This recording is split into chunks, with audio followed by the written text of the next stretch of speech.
Elanikkonnakaitse on riigi ja omavalitsuste kohus. Loomulikult ei saa keegi eraldada selliseid summasid, et luua kõigile tingimused varjumiseks. Selles plaanis on vaja teha selgitustööd, luua võimalusi. Selleks, et kogemusi jagada, allkirjastati täna Tallinna eestvõttel 3 Balti riigi pealinna ühendav aktiiv just selleks, et elanikkonnakaitset paremini korraldada. Esiteks loomulikult me ootame riigipoolset seadusandlikku ruumi, mida siiamaani ei ole, mis siiski peaks ka panema kohustuse kortermajadele läbi mõelda oma siis varjumisplaan.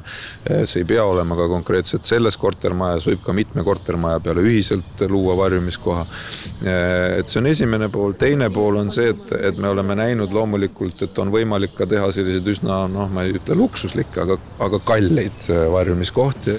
Riia ja Vilnius on elanikkonnakaitse organiseerimise koha pealt samas seisus kui Tallinn. Midagi nagu tehakse, aga just nii palju, kui palju võimalused lubavad.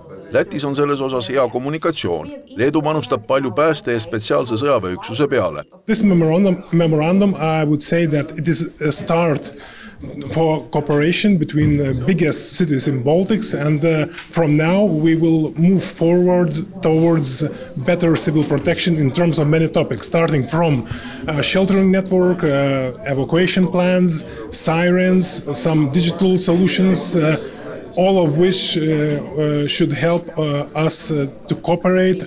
Today we learned that each of the cities is actually doing really a lot in strengthening the resilience of the city, of the society and inhabitants, and investing in the hard infrastructure of sheltering, ensuring continuity of services, evacuation possibilities.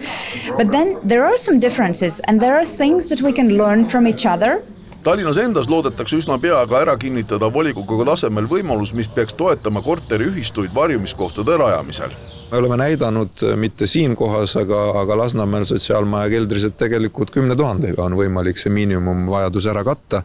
Ja see tähendab seda, et see muutub jõukohaseks tegelikult juba täna igale korteriühistule, kui on vajalik tahe.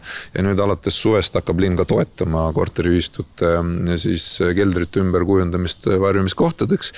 Nii et see finantsiline probleem saab sellega lahendatud. Üsna selge on, et raha kellegile vägisi pakkuma ei saa hakata. Sellises olukorras tuleb igal korteriühistul endil näidata üles initsiatiivi, et sellised varjumiskohad rajatud saaks.